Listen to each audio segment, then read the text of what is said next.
Meus irmãos, recebam todos a paz do Senhor. Amém. Quero ser grato a Deus por esta oportunidade muito rica de poder estar com vocês para juntos nós celebrarmos o nome do Senhor nosso Deus. Aleluia, glória a Já Deus. quero agradecer a Deus por esta oportunidade de poder estar aqui com os irmãos aqui na área de São Luís Prado. Deus continue honrando e abençoando o pastor Merisvaldo, juntamente com todos os obreiros e as obreiras dessa casa. Deus abençoe a superintendente da Escola Bíblica Dominical. Dessa feita nós vamos falar um pouco sobre o primeiro livro de Samuel e o segundo livro de Samuel, sendo este terceiro trimestre da EBD, Escola Bíblica Dominical. São 13 lições, 13 tópicos. Nós vamos aqui darmos uma pincelada em cada um desses tópicos, na certeza de que nesses minutos o Senhor Deus, Ele tem uma palavra para nossas vidas, porque o Senhor nunca despediu ninguém vazio da sua casa. E esta manhã não será diferente. É uma manhã de bênção, é uma manhã de vitória, é uma manhã de conquista, é uma manhã de milagres e também é uma manhã de aprendizado da palavra, porque a Bíblia fala, Jesus disse: o meu povo erra por falta de conhecimento. Então, se tem uma coisa que faz com que nós não erramos, é o acúmulo de conhecimento. Então, a palavra de Deus, ela é alimento espiritual para nossas vidas. Vamos para a nossa primeira lição. Falamos sobre... Eu quero somente ler um versículo como base, aqui no livro de 1 Samuel, capítulo 1. No versículo 10 diz assim: levantou-se Ana e com amargura de alma orou ao Senhor e chorou abundantemente. Então, nessa lição do número 1, aqui vai destacar alguns personagens. A lição do número 1 vai falar sobre o esposo de Ana, que era Eucana. Vai falar de Ana e também de Penina. O que mais me chama a atenção nessa lição do número 1 foi justamente a oração de Ana. Por quê? Nós conhecemos essa passagem bíblica em que Ana, ela não gerava filhos. Ana, ela tinha o seu ventre fechado, ela era uma mulher estéril. E Penina era quem era geradora de filhos. E a Bíblia vai nos dizer que ela vai buscar ao Senhor, ela vai orar ao Senhor. Só que essa oração de Ana foi uma oração diferenciada. Por quê?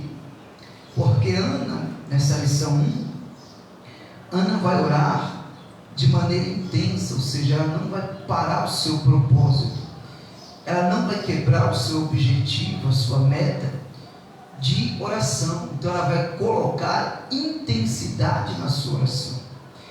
A oração de Ana também, ela foi uma oração longa e uma oração sincera. Então ela não desistiu de orar a Deus, para Deus dar para ela um filho. E a Bíblia vai nos dizer aqui, nessa lição do número 1, que o Senhor Deus vai abrir a madre de Ana e vai conceder a ela o desejo do seu coração.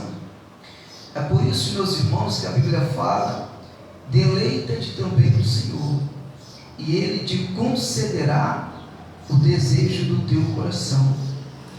E a Bíblia fala que Samuel vai nascer.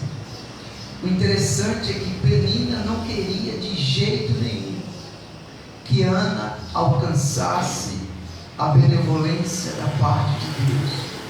Mas a boa notícia é, querendo Penina ou não, Samuel nasceu. Samuel aqui nesse texto representa os planos, os projetos, os sonhos de Deus nas nossas vidas. Tem muitos projetos de Deus nas nossas vidas que ainda estão escondidos, e eles precisam ser gerados igual Samuel. E está cheio de peninas por aí, pessoas que não acreditam nos sonhos de Deus nas nossas vidas. Mas a Bíblia fala que Ana não desistiu, ela perseverou, e ela disse: por este menino orava eu, e Samuel vai nascer. Irmãos, o que mais me chama a atenção também é que Ana, ela deixou um legado, e já Penina não deixou um legado. Se os irmãos forem ler o texto de Samuel, os irmãos vão entender que a Bíblia não menciona os nomes dos filhos de Penina. Pode procurar, você não vai achar o nome, porque a própria Bíblia, o próprio Deus não permitiu que ficasse registrado na Bíblia os nomes dos filhos de Penina. Mas o de Ana não, os filhos de Ana, a Bíblia faz questão de dizer que foi Samuel e mais alguns outros nomes. Por quê? Deus fez questão de deixar escrito os nomes dos filhos de Ana, porque Ana alcançou a benevolência da parte do Senhor, e ela disse: Deus, o Senhor me dá um filho, ele não vai ser meu, vai ser teu. Desde pequeno vai crescer no teu templo, na tua casa, aprendendo a tua palavra. Ele não é meu, ele é do Senhor. E assim Deus atendeu a oração de Ana, e Samuel nasceu. Então nessa manhã, pode acreditar que o Samuel da tua vida, ele está sendo gerado, e não vai ter invejoso que impeça do teu Samuel nascer. O teu sonho, o teu projeto, ele vai nascer, está sendo gerado, e vai ser este ano, porque Deus, ele é fiel, e ele cumpre com a sua palavra. Glorificado é o nome do Senhor nosso Deus. Vamos correr um pouquinho aqui. Na lição de número 2, vai falar sobre Eli, um líder decadente. É importante a gente frisar aqui nessa manhã que todo líder chamado por Deus, ele precisa ter as características de um escolhido. E na lição 2 nós aprendemos sobre Eli, que foi um líder decadente, porque Eli, além de ele não exercer a sua liderança com sinceridade, com obediência, ele fez muitas coisas erradas, tal coisas que fez com que ele viesse pagar um alto preço e perder também a sua liderança. Porque o líder, irmão, chamado por Deus, não é aquele líder que agrada o povo. O líder chamado por Deus é aquele líder que é fiel à palavra de Deus e que obedece à voz do Todo-Poderoso, e que se esforça para exercer uma liderança de excelência, de qualidade. Eu não estou dizendo que um líder, ele precisa ser perfeito. Todo líder tem as suas imperfeições, mas o líder chamado por Deus, ele precisa se aperfeiçoar dia após dia para chegar ao caminho da excelência. E Eli, Deus levantou ele para liderar. Ele era sacerdote do templo, ele era alguém que ocupava uma cadeira de destaque dentro do templo. E a Bíblia vai nos dizer que Eli tinha 2 filhos, um se chamava Ofni e o outro se chamava Finéias. Só que Eli, pelo fato dele ter esses 2 filhos, os filhos estavam fazendo o que queria dentro do templo. Como era filho do sacerdote, sacerdote. Então eles se achavam no direito de ter alguns privilégios e começaram a fazer o que bem entendiam fazer. Ofni e Finéia pegavam as melhores partes das gorduras que era destinada ao sacerdote e ali consumia, como se eles fossem sacerdote também, como se eles tivessem direito também. E o seu pai, ele olhava aquela situação e fazia vista grossa. Por quê? Porque perdeu a autoridade. O líder Eli, sacerdote Eli, perdeu a autoridade. O negócio estava tão decadente na época de Eli, que os seus filhos começaram a se prostituir também dentro da porta do tabernáculo.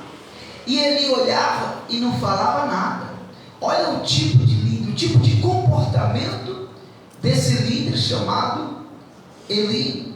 Então ele começou a decair. Ele foi um líder decadente porque ele não soube usar o bastão da autoridade que Deus deu para ele. Aqui eu abro um parênteses para dizer algo muito importante para a igreja do Senhor Jesus. Dentro da igreja não pode haver privilégios. Ninguém tem privilégio dentro da igreja. Pode ser advogado, pode ser engenheiro, pode ganhar super bem, mas não é pelo poder do dízimo de alguém dentro da igreja que eu vou passar a mão na cabeça e o fulano vai ter privilégio. Não. Pode ser a esposa de quem for dentro da igreja, ou vice-versa. Pode ser o filho do maior pregador. Não pode existir privilégios dentro da igreja, porque Eli começou a passar a mão na cabeça dos filhos, os filhos começaram a fazer o que queria dentro da igreja. Então a liturgia do culto começou a ficar perturbada. Então Deus olhou aquela situação e Deus reprovou a liderança de Eli. O que eu aprendo com isso? Quem reprova a minha liderança é eu mesmo. Deus nunca vai reprovar a minha liderança. Se Deus te levantou como líder, só tem um que pode reprovar a sua liderança, é você, é eu, somos nós, com as nossas atitudes. Então ele foi um líder decadente. Oxalá que nós não caiamos na fraqueza de Eli. Mas pastor, eu não sou um pastor de igreja, eu não sou um líder de igreja. Não, meu amado, não, minha irmã, você é uma líder na sua casa. Quem é a líder da casa? É a mulher. Quem é que cuida da casa e dos filhos? É a mulher. Então nós somos chamados para ser líder, para liderar. Se você ocupa um lugar de destaque lá no seu serviço, você também é um líder. Se você ocupa um cargo eclesiástico, ou você é líder de um departamento na igreja, você também é um líder. Por exemplo, alguém que exerce, alguém que ensina na escola bíblica dominical. Então você também é um líder. Por quê? Porque você é um professor. O professor da escola dominical, ele é um líder. O maestro do coral, ele é um líder. O sonoplasta, aqui o menino do som, ou quem toma conta do som, ele é um líder do som. Uma irmã que tem o prazer de limpar a igreja, ela é a líder daquela área da igreja. A irmã da cantina, que toma conta, que organiza, ela é uma líder. O levita que louva, que canta, ele é um líder do louvor. O pregador, o pastor. Então nós somos chamados para ser líder. E quem vai aprovar a nossa liderança somos nós mesmos. Ou a gente aprova ou a gente reprova, com as nossas atitudes no nosso dia a dia. Então Eli começou a fazer vista grossa. Então ele foi reprovado pelo Senhor. Mas oxalá que nessa manhã nós possamos olhar para o maior líder chamado Jesus Cristo. Quem olha para Jesus Cristo ele nunca erra, porque Jesus Cristo é o maior exemplo de liderança. Jesus é o líder por excelência, que tem exemplo para dar para nós, e nós precisamos seguir os passos do líder chamado Jesus Cristo. Vamos aqui, meus irmãos, para a lição de número 3. A lição de número 3 vai falar sobre o chamado de Samuel.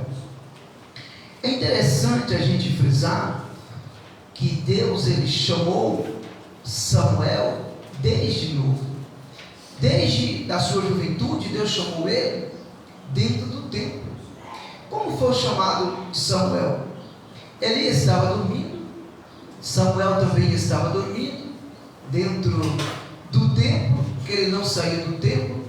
Aí eu abro um parênteses para dizer aqui nessa manhã que a melhor coisa é estarmos dentro do templo, dentro da casa do Senhor.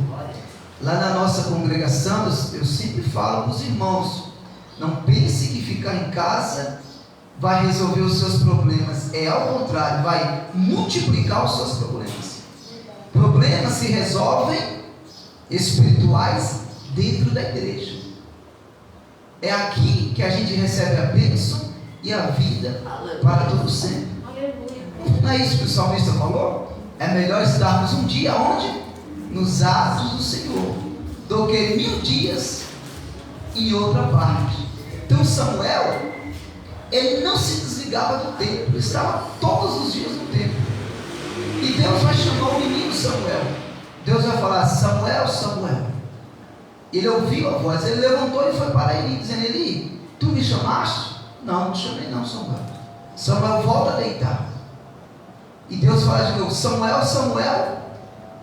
E ele levanta: Eli, tu me chamaste? Ele: não, eu não te chamei. 3 vezes. Aí ele entendeu que era o Senhor que estava chamando o jovem para exercer uma chamada. Na 4ª vez que Deus bradou dentro do templo e chamou Samuel dizendo: Samuel, Samuel, ele disse: fala, Senhor, porque o teu servo ouve. Então o jovem entendeu que aquela voz era Deus chamando ele para o ministério. Deixa eu te dizer algo aqui nessa manhã: quem chama é Deus. Quem chama para o ministério é Deus. Deus não chama capacitados, Deus chama incapacitados e capacita. Deus, ele não chama perfeitos, Deus chama imperfeito e faz ser perfeito na mão dele. Então quem chama, quem escolhe é Deus. E é interessante, irmãos, que diante da chamada de Deus não tem como escapar. Se alguém sem ser Deus te chamar para o ministério, é uma coisa, mas se Deus te chamar para o ministério, é outra coisa. Ele se responsabiliza. Alguém pode até fazer cara feia, não gostar, torcer o nariz, não tem problema. É Deus quem chama. A Bíblia fala em Marcos 3:13 que Jesus subiu para o monte e chamou para si aqueles que ele quis. Então Deus chamou Samuel para exercer o ministério. E a Bíblia fala que Samuel, ele foi juiz, ele foi sacerdote e ele foi profeta. E o que eu acho mais lindo nessa lição do número 3 é que a Bíblia fala que o menino Samuel ia crescendo. Quem tem chamada, quem tem ministério, quem tem liderança, vocês que foram chamados por Deus, nós fomos chamados para crescermos. Samuel ia crescendo em estatura, em sabedoria, em conhecimento, e o Senhor era com o menino Samuel. Deus nos chamou, meus irmãos, para nós crescermos. A Bíblia fala que nós somos chamados para crescermos em sabedoria, em amor, em conhecimento, diante dos homens e diante de Deus. Então não tem nada neste mundo que possa impedir o teu crescimento espiritual. Essa manhã é manhã de eu e você, nós deixarmos a zona de conforto da nossa vida vida e fala: Deus, me usa como o Senhor usou o profeta Samuel para fazer a diferença. Nós na nossa vida só temos duas atitudes a tomar. Quando a gente encontra um cenário espiritual dentro da igreja, só temos duas atitudes a tomar: ou a gente se conforma com o estado espiritual da nossa igreja, ou a gente faz a diferença, como Samuel. E eu tenho certeza que Deus chamou cada um aqui nesta manhã, nesse encerramento de escola bíblica, para fazermos a diferença. Vamos sair daqui nessa manhã capacitados por Deus, alimentados pela sua palavra, com uma visão diferenciada de que Deus me chamou para ser profeta do Senhor nessa geração. E ainda que muitos se corrompem, mas nós não iremos nos corromper, porque Deus está levantando uma geração de Samuel. E a geração de Samuel é a geração que zela pela palavra, que acredita na verdade do Deus Todo-Poderoso. Glórias ao nome do Senhor. Deus maravilhoso. E a Bíblia fala, no último tópico da lição 3, que o crescimento de Samuel, ele foi contínuo, ou seja, ele não parou. Olha que coisa interessante. É por isso que a Bíblia fala: prossigamos em conhecermos ao Senhor. Prossigamos em conhecer ao Senhor. Então não basta conhecer, nós temos que prosseguir. Porque a nossa vida, ela é uma vida de construção, ela é uma vida de etapas, ela é uma vida de degraus. Ninguém vai chegar no topo da noite para o dia. Há um processo. Crescimento é a mesma coisa, há um processo.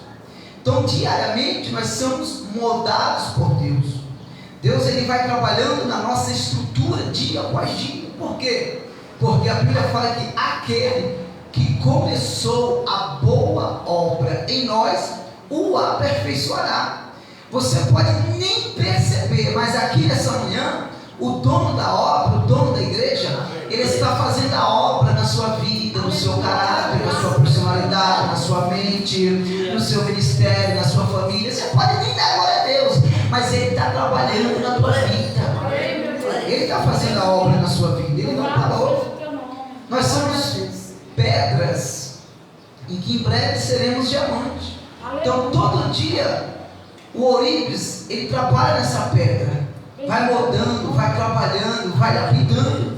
Às vezes pode doer, mas é necessário passar pelo processo de lapidação, para que lá na frente você seja um diamante nas mãos do grande Deus.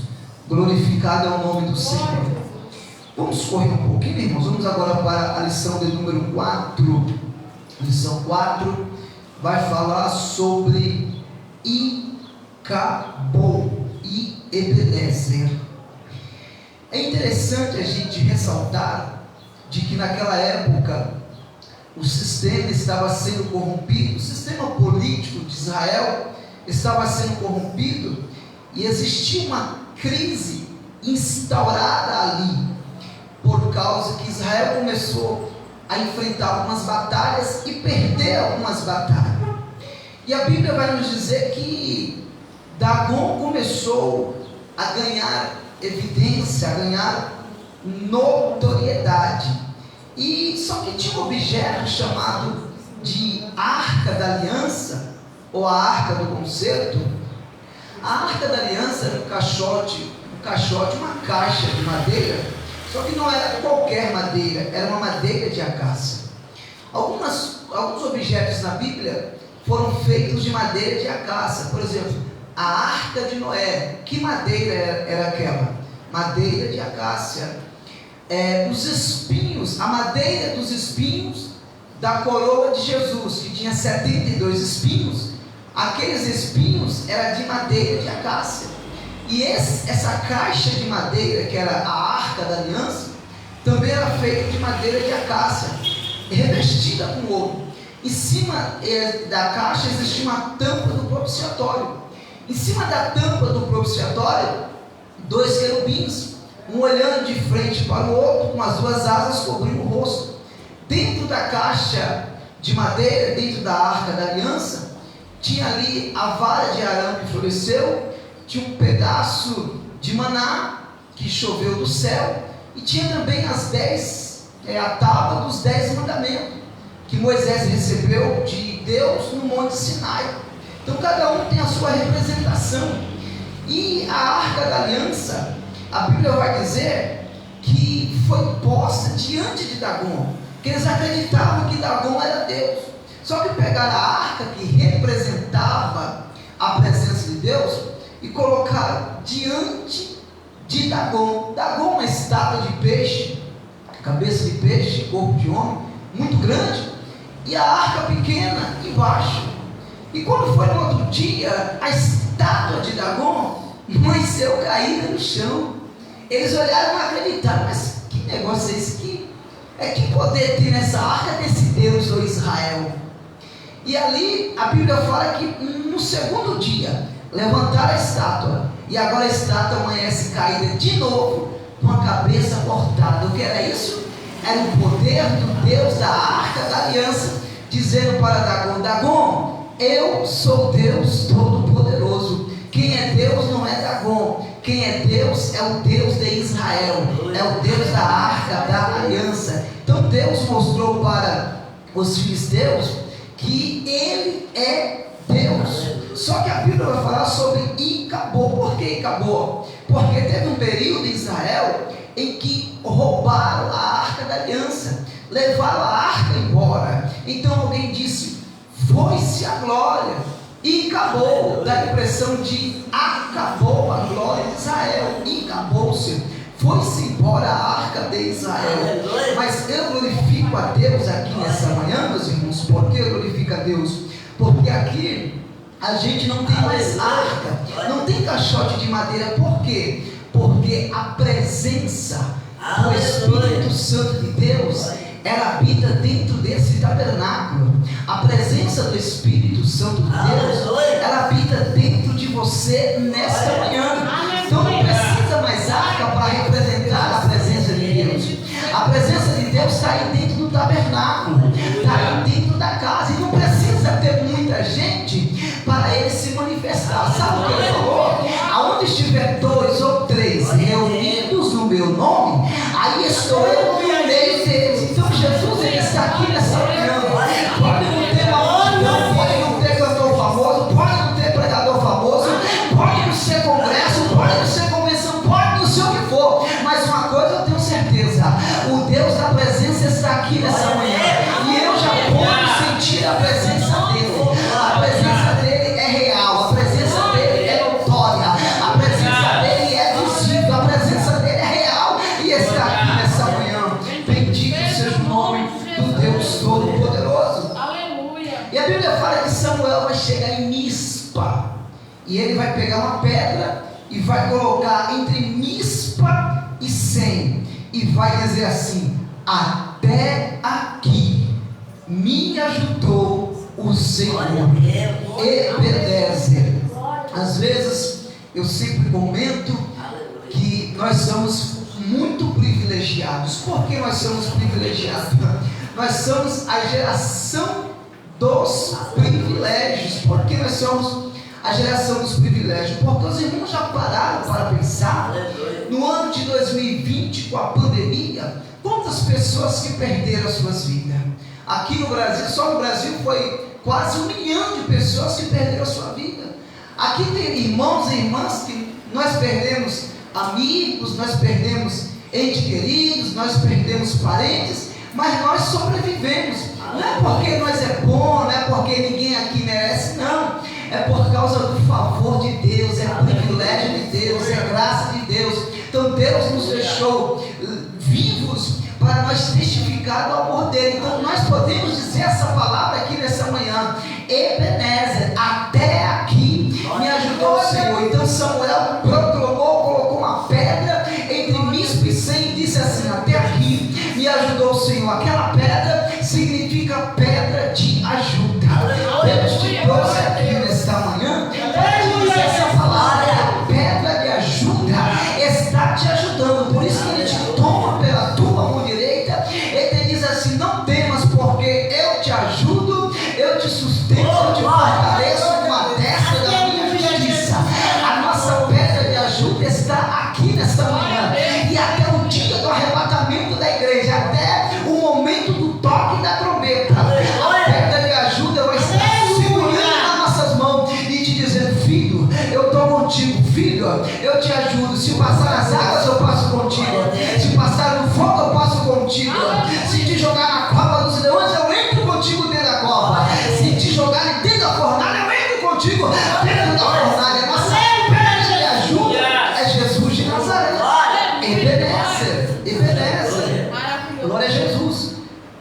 5, Saul, o primeiro rei escolhido. Perceba que Saul foi o primeiro rei escolhido por Deus. E é interessante que quem escolhe é Deus. Aleluia. Então Deus vai permitir que Saul seja levantado como rei para reinar diante do povo. O primeiro rei foi Saul. Só que Saul, ele também não vai atentar para a palavra do Senhor. E ele vai fazer aquilo que está dentro do seu coração. É um grande perigo quando um rei faz aquilo que está diante do seu coração. Abrindo um parênteses aqui, o rei Uzias foi o rei que mais reinou na Bíblia.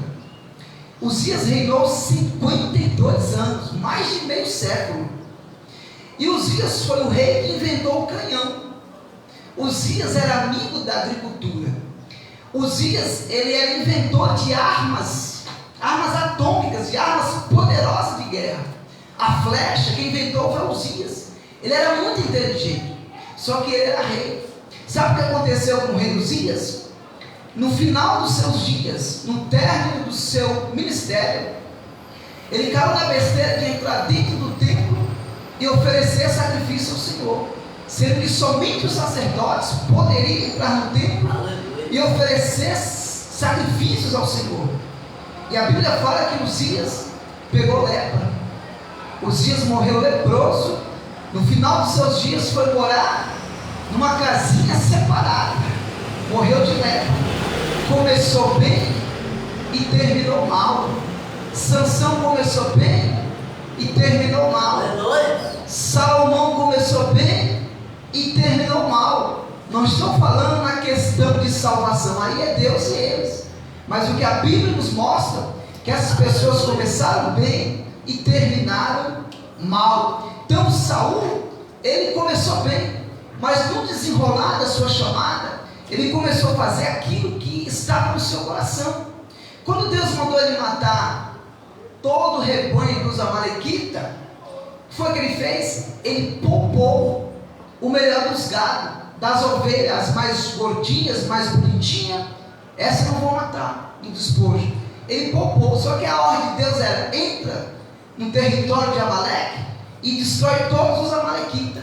Ele não fez o que Deus ordenara para ele. Então ele começou a cair também, e ele foi reprovado. Sem falar na arrogância de Saul. Todos conhecem. Saul não queria de jeito nenhum que Davi assumisse o trono.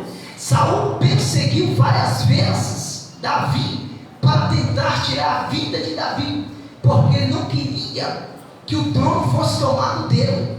E Deus é tão bom que Davi teve chance de tirar a vida de Saul, mas cortou somente a orla da sua veste, poupando a vida de Saul, porque Davi era temente a Deus, e quem é temente a Deus não paga o mal com o mal. Davi disse: jamais eu vou tocar no ungido do Senhor. E por causa da sua arrogância, Saul perdeu o trono, Saul perdeu a liderança e Saul perdeu a vida. Glórias ao nome do Senhor. Então a gente vê, queridos irmãos, que o segredo é permanecer obediente à palavra do Senhor nosso Deus, esperando no tempo de Deus nas nossas vidas. Deus, ele trabalha com o tempo dele. Um dia para Deus é como 1000 anos. 1000 anos para Deus é como um dia. Nenhum homem nunca na terra viveu um dia de Deus. O que chegou mais perto foi Metusalém, ou Matusalém, que viveu 969 anos. Não viveu nem um dia de Deus. Por que Deus deixa essas coisas na Bíblia para a gente? Porque se Deus fosse se relacionar conosco, seres humanos, usando a linguagem eterna, a gente não ia entender nada. Então Deus usa essas linguagens para a gente entender, tentar entender um pouquinho de Deus. Porque na nossa natureza, nesse corpo pecaminoso, a gente nunca vai entender 100% os mistérios de Deus. Mas quando a gente formos arrebatados, transformados, chegarmos no céu, aí seremos semelhantes ao Deus Todo-Poderoso. Então, irmãos, que possamos fechar a porta do nosso coração para a arrogância. A arrogância aqui é zero, não pode ter arrogância nas nossas vidas. Por isso que a Bíblia fala: consideremos o nosso próximo superior a nós mesmos. Todo mundo tem coisas boas, a gente tem que focar as coisas boas. A gente tem que parar com esse negócio de ser negativo. Deus não nos chamou para nós sermos negativistas. Não vai dar certo, eu já fiz isso. Não, irmão, Deus nos chamou para a gente ser positivo, acreditar no chamado de Deus, acreditar no crescimento de Deus, acreditar na expansão do ministério que Deus colocou nas tuas mãos. Vai dar certo, acredita. O ministério vai crescer, a igreja vai crescer, Deus vai usar os dons, Deus vai trazer de fora. Essa igreja vai ser revolucionada, esse bairro vai ser impactado. Eu tenho certeza que se todo mundo pensar assim e a gente se unir em oração, as portas do inferno não vão prevalecer contra a igreja do Jardim Moraes Prado. Quantos podem glorificar a Deus por isso? Sexta, lição 6 vai falar sobre Davi e Golias. Agora está Davi, irmãos, ele foi segundo o coração de Deus. Davi foi um desconhecido, porque quando na casa de Jessé, Samuel falou: há mais algum aí, Jessé? Jessé falou: tem um pequeno aí, mas ele não está aqui não, ele está lá no rebanho cuidando das ovelhas. Ele é pastor de ovelha, meio ruivo, é um desconhecido. Samuel mandou chamar ele, e ninguém se assentou na mesa antes que Davi chegasse. Mas o mais interessante é que Deus vai atrás de Davi no pasto, e quando mandaram chamar Davi, até esquecer o nome dele, dizer assim: tem um aí, mas ele é desconhecido. Ele é desconhecido, mas para Deus é segundo o coração de Deus. Por quê? Porque Deus não olha para isso. Deus não olha para a minha aparência e para a sua aparência. Deus não quer saber se a gente está bem vestido, ou se fala bonitinho, ou se tem diploma. Não, isso é besteira. Deus olha para o coração. Deus olhou para Davi e disse assim: é segundo o meu coração. Então Davi, ele era segundo o coração de Deus. E Davi teve algumas profissões. Davi, além de ser pastor de ovelhas, ele era poeta. Muitos salmos, 73, são atribuídos a Davi, porque ele era poeta. Além de ser poeta, Davi também, ele fabricava os seus próprios instrumentos de música. Davi era um excelente músico. Davi sabia tocar, e Davi tocava bem. Só que a Bíblia fala que Israel estava enfrentando uma guerra contra os filisteus. E os filisteus tinham o campeão deles chamado Golias. Só que Israel não tinha campeão. Israel só tinha um exército. E durante 40 dias, mais de um mês, irmãos, Golias afrontava Israel.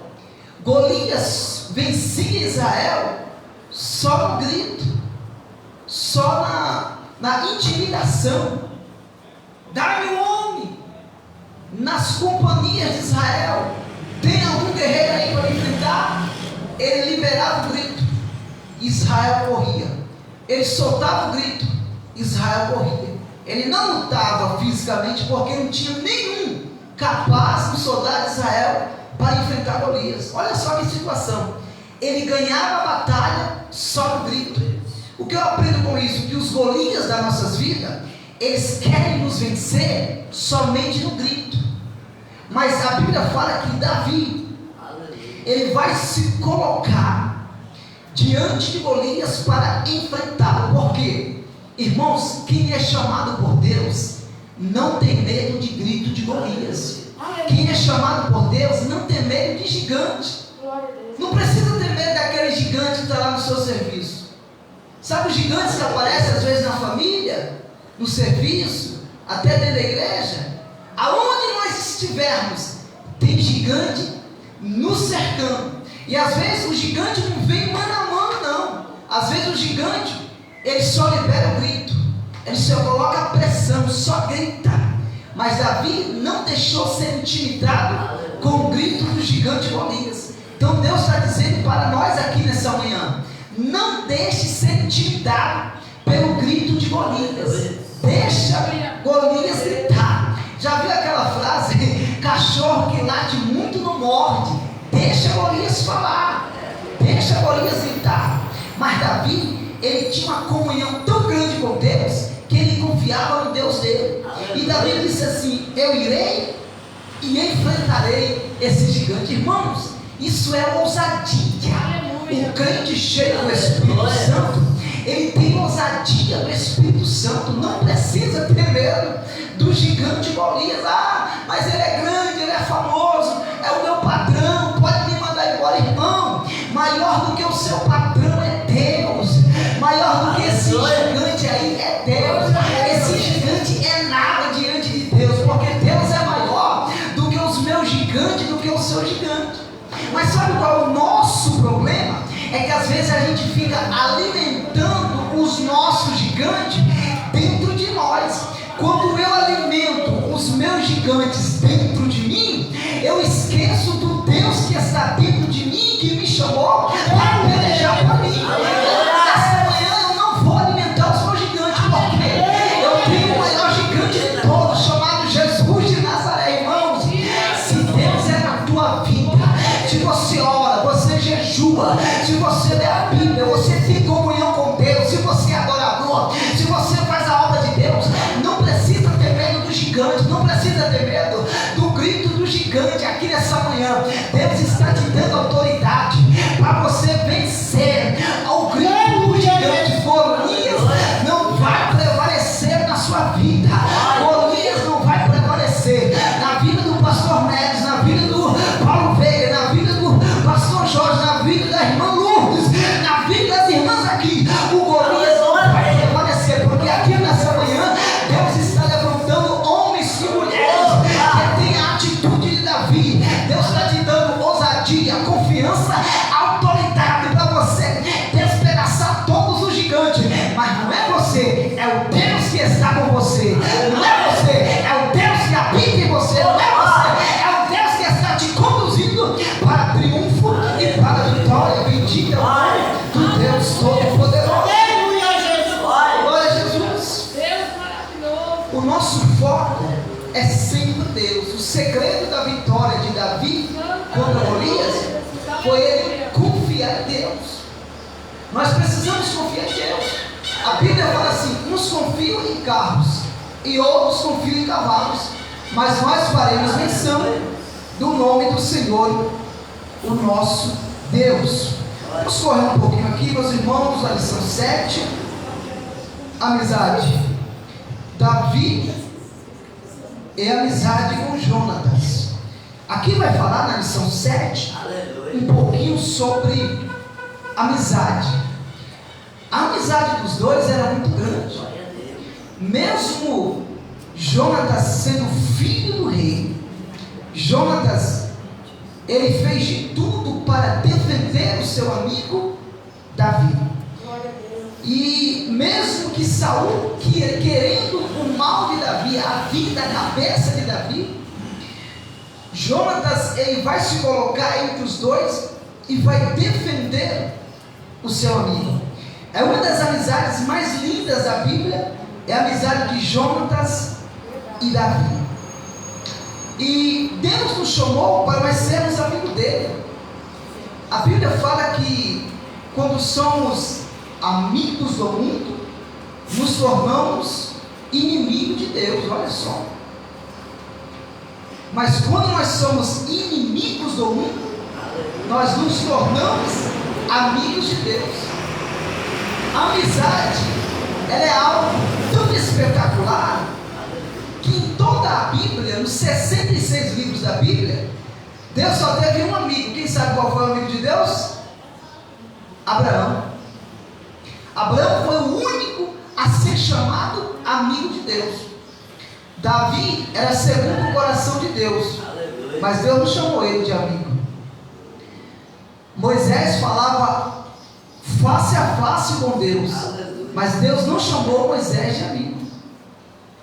Paulo foi um grande pregador, escreveu 13 livros e foi até o terceiro céu, e falava mais de 110 dialetos, mas também não foi chamado amigo de Deus. Elias, quando falava, descia fogo do céu. Olha o tamanho da intimidade e do crédito que Elias tinha no banco celestial. Falava aqui e descia fogo lá de cima. Mas nem Elias Deus chamou de amigo, mas Deus chamou Abraão de amigo. Por quê? Porque quando Deus pediu Isaac, Abraão não pensou duas vezes. Ele ofereceu o melhor que ele tinha, que era Isaac, o seu filho.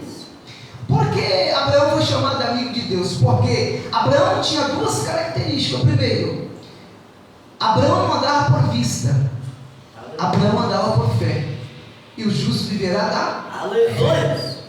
A segunda característica que Deus chamou Abraão de amigo é que Abraão, irmãos, aonde ele chegava, ele levantava um altar. É por isso que quando nós adentramos o templo, a casa do Senhor, nós temos que levantar um altar e dizer: Deus, eu vim aqui para ouvir a tua palavra e te adorar, e oferecer um sacrifício racional a ti, Senhor. Então aonde Abraão chegava, Abraão levantava um altar. Mas não é fácil ter amigos, porque o amigo de verdade está em escassez. É bem verdade que o nosso melhor amigo, o melhor, que não falha, é Jesus. Mas na nossa vida humana, na nossa vida cotidiana, a gente precisa de amigos. O que seria de nós se nós não tivéssemos amigos? Ia vivermos na solidão da vida, da casa, do trabalho, diariamente. A gente ia sermos pessoas tristes e amarguradas. Todo homem precisa de um amigo, e mulher também. Só que o amigo, ele vai se revelar no momento da dor, no momento da perda, no momento da enfermidade, no momento da prova. É que você vai saber quem é o seu amigo de verdade. Porque na hora da bonança, pastor Jorge, chove amigo. Quer ver uma coisa? Compra carne, compra picanha, maminha, alcatra, compra filé e dá um churrasco top. Aí não precisa nem convidar. Até os não convidados aparecem no churrasco na sua casa. Meu Deus, eu nem convidei esse aí e está aqui. Por quê? Enche. Porque aí se revela os amigos falsos. Mas quando você perde alguém na sua família e alguém vai lá dar uma palavra para você, aí é que você sabe quem é e quem não é seu amigo. Quando você está precisando de uma cesta básica, alguém chega lá e fala: irmão, está aqui uma cesta básica para ajudar. Aí você sabe que é amigo de verdade. Por quê? Porque o verdadeiro amigo, ele se revela na hora da dor. Jesus era amigo de Lázaro, verdadeiro. Lázaro estava morto. Jesus estava muito distante da aldeia de Betânia. Ele poderia falar: é meu amigo Lázaro, mas já está morto. Em outras palavras, já era. É o meu amigo, mas morreu, acabou. Mas não, o amigo de verdade foi lá e bradou e disse: Lázaro, vem para fora. A voz de Jesus passa a pedra, passa a tumba, passa a sepultura, desce lá embaixo, é o rugido do leão, vai até o seio de Abraão e diz: Lázaro, vem para fora. Quando Lázaro ouviu o rugido do leão, ele veio para fora e ressuscitou. Por quê? Porque o amigo é aquele que levanta o outro. Oh, glória. Então, irmãos, se possamos selecionar os verdadeiros amigos. Olha o ministério de Jesus falando sobre amizade. O ministério de Jesus. Jesus começou, chamou 520. Aí deu uma peneirada. Peneirou, sobrou 70. Aí no meio de 70 ele olhou assim. Aí deu mais uma peneirada. Deixa eu selecionar os amigos aqui. Sobrou 12, os 12 discípulos. Tem muita gente aí. Aí nem todo mundo é meu amigo no meio desse colégio apostólico. Pegou a peneira, deu mais uma peneirada, fez mais uma seleção. Sobrou 3. Pedro, Tiago e João. Ele olhou para os 3. Não, aí tem alguns aí que é colega. Porque quando estava sendo crucificado Jesus, um dos Pedro foi se esquentar na fogueira, não estava nem aí para o seu melhor amigo. Então Jesus olhou e disse assim: não, aí no meio desses três tem um que é amigo de verdade, é João, o apóstolo João. João era tanto amigo de Jesus que na crucificação ele estava ali juntamente com as mulheres, vendo o seu amigo sendo crucificado. Foi o único discípulo, pastor Jorge, que encostava a sua cabeça no seio de Jesus. Que amigo fantástico! Então, irmãos, para a gente ter um amigo de verdade, você precisa conhecer pelo menos 1000 pessoas. Aí vai fazendo a seleção. No final vai sobrar um amigo ou uma amiga de verdade. Então Jonas era amigo de verdade de Davi, porque fez de tudo para o mal não chegar na vida de Davi. Amigo é aquele que defende, amigo é aquele que quer o bem, amigo é aquele que perdoa, amigo é aquele que ajuda na hora da necessidade. E sabe o que a Bíblia fala, que Salomão falou? Salomão falou assim, que há amigos mais chegados do que irmãos. Tem segredos que você não consegue falar para o irmão por causa da confiança, mas já tem amigos que você consegue se abrir para ele, para ela e contar o segredo. Por quê? Porque você deposita mais confiança num amigo do que às vezes no irmão. Por isso que Salomão disse: há amigos que é mais chegado do que irmãos. Você pode glorificar a Deus nessa manhã? 8. E são 8. Vai falar sobre Abigail e a beleza da mulher sábia. Abigail, uma mulher bela, mas dotada de muita sabedoria. Então Deus chama algumas mulheres na Bíblia para fazer a diferença. Então Abigail, a Bíblia vai dizer acerca de algumas características dela. Olha que mulher fantástica. Primeiro, ela era temente a Deus. Então o temor a Deus é o princípio da sabedoria. Ah, pastor, eu quero ter sabedoria. Teme a Deus.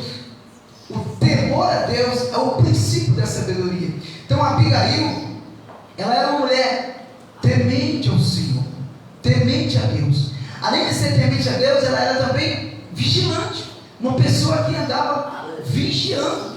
Então Deus nos chamou para nós sermos vigilantes em todo o tempo. O que é ser vigilante?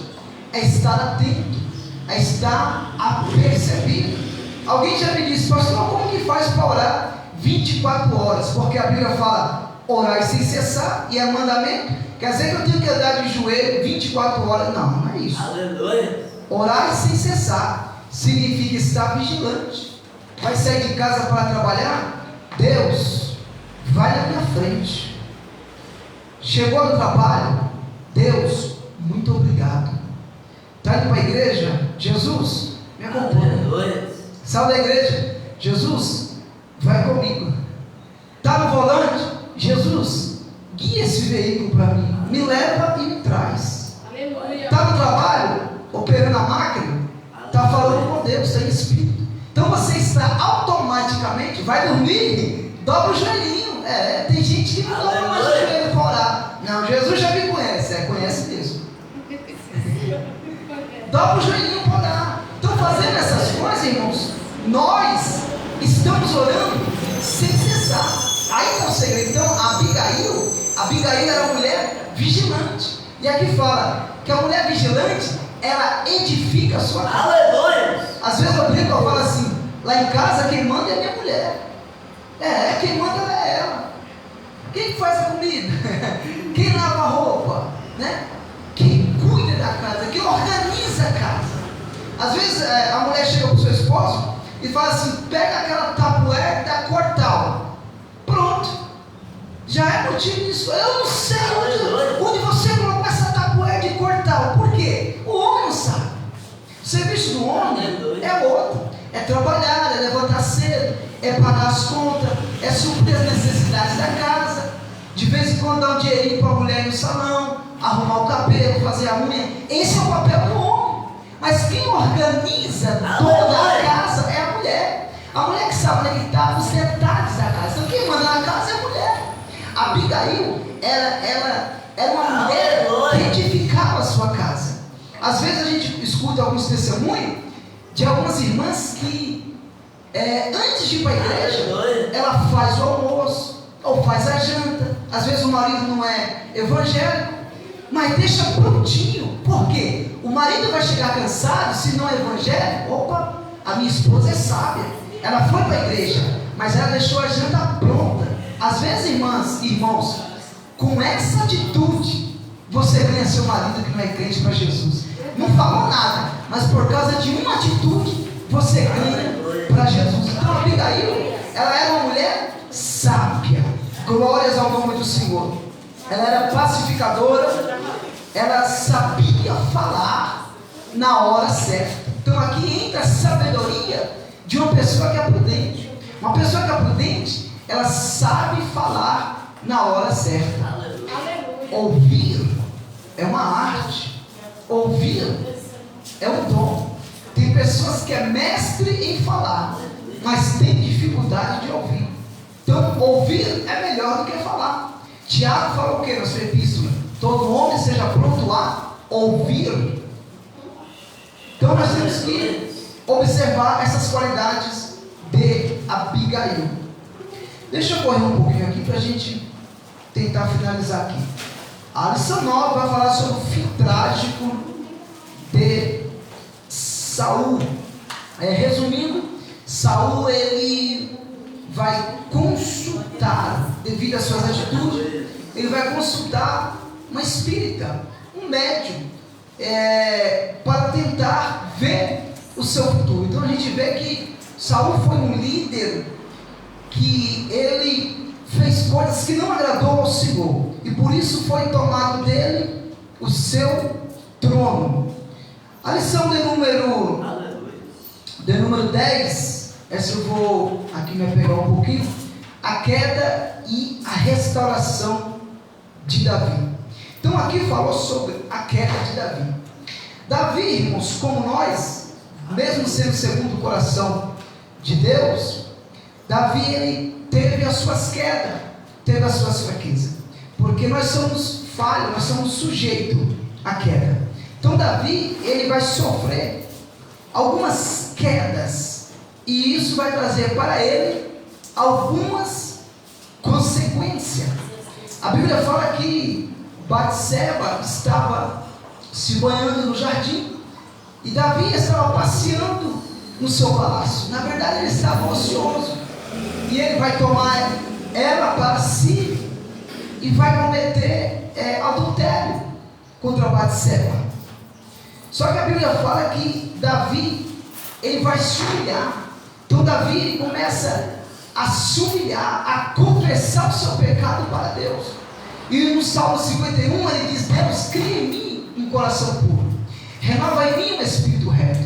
Na verdade Davi ele pecou, mas ele se arrependeu e não tornou novamente a praticar tal atos. Então o que Deus quer da gente é arrependimento, porque a Bíblia fala que todos pecaram, destituídos estão da glória de Deus. Aqui não tem ninguém santo, todo mundo peca. O homem ou a mulher, a gente peca por palavras, a gente peca por pensamentos, a gente peca por obras, porque todos pecaram, destituídos estão da glória de Deus. Então Davi, como consequência do seu pecado, ele não vai edificar um templo ao Senhor, porque além de pecar contra Batseba, ele recenseou o povo, ele contou o povo, numerou o povo, ele entrou no templo, ele comeu o pão da proposição que não podia, somente que era sacerdote, e ele não edificou uma casa ao Senhor. Então Deus deu o privilégio para o seu filho Salomão edificar um templo ao Senhor. Então foi a punição de Davi, mas que possamos aprender com Davi, porque Davi teve coisas boas, e a Bíblia fala que Deus vai restaurar Davi por causa da sua confissão e vai perdoar os seus pecados. É o que a Bíblia fala: aquele que confessa e deixa alcança misericórdia, alcança perdão. Na penúltima lição vai falar sobre Absalão. Absalão, um homem alto, um homem bonito, só que um homem de difícil relacionamento com o seu pai. Mesmo ele sendo alto no meio do povo, ele tinha um coração vingativo, Absalão. E a Bíblia fala que ele vai fazer coisas que vai desagradar também ao Senhor. E ele vai usar pessoas para manipular, para exercer o seu querer e para tomar para tomar o poder, as rédeas da situação. Ele vai cometer algumas vinganças, porque o seu coração era vingativo. Absalão queria tomar as coisas na marra. Sabe aquelas pessoas que querem na marra, não agem pelo Espírito? Era Absalão. Então a Bíblia fala que temos algumas lições aqui de Absalão. Primeiro, honrar os pais é um dever. Salomão não honrou os pais, por isso sofreu de maneira trágica. A Bíblia fala que aquele que honra os seus pais tem os seus dias acrescentados. Então, pai e mãe devem ser honrados por nós, pelos seus filhos. Quem obedece o papai, obedece a mamãe, mesmo depois de velho, tem os seus anos acrescentados. Então, Absalão, ele entrou pelo caminho da desobediência. E a Bíblia fala que ele teve ambição pelo trono. O trono não era para ele, era para Salomão. Mas ele teve ambição pelo trono. E foi pago um preço muito alto na sua vida. Glória a Deus. Na última lição aqui, meus irmãos, a lição 13, para a gente finalizar, vai falar sobre o censo de Israel. Então vai falar que Davi, ele vai fazer o censo, vai organizar o censo. Então ali a gente vê que Deus não mandou ele organizar o censo. Então foi algo que ele fez. Então Deus vai colocar nele uma disciplina, vai disciplinar Davi. Por quê? Porque Davi fez algo que não agradou ao Senhor. Mas Davi também só não teve coisas negativas, não. Davi, para encerrarmos, Davi teve coisas boas também. Davi foi o único rei, que quando a Arca da Aliança estava presa, ficou 20 anos na casa de Abinadab. Nem o rei nunca foi buscar a arca. Mas no dia que Davi, passando por tudo isso, ele assumiu o trono, Davi disse: eu vou em busca da Arca da Aliança. E ele foi, quando ele trouxe a Arca da Aliança para dentro de Israel. A Bíblia fala que Davi, a alegria foi tão grande, que Davi pulou, Davi bailou, Davi jubilou, Davi celebrou, Davi se alegrou com a presença do Deus Todo-Poderoso. Glorificado é o nome do Senhor. Então, meus queridos irmãos, que nesta manhã que possamos seguirmos o exemplo de Samuel. Samuel foi juiz, Samuel foi sacerdote, Samuel foi profeta, Samuel fez a diferença na sua geração. Samuel não deixou se corromper na sua geração. Diferente de Saul, nós não somos a geração de Saul, nós somos a geração de Samuel. A geração de Samuel é a geração que zela pela fidelidade. A geração de Samuel é a geração que zela pela integridade, pela fidelidade e pela obediência na palavra do Deus Todo-Poderoso. Eu agradeço essa rica oportunidade no nome do Senhor Jesus Cristo, e as palmas louvam o nome do Senhor.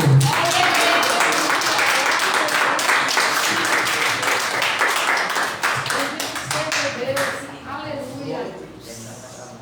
Glória a Deus. Aleluia! Sou glória! Bendito seja Deus. Deus abençoe a nossa. Glória a Deus!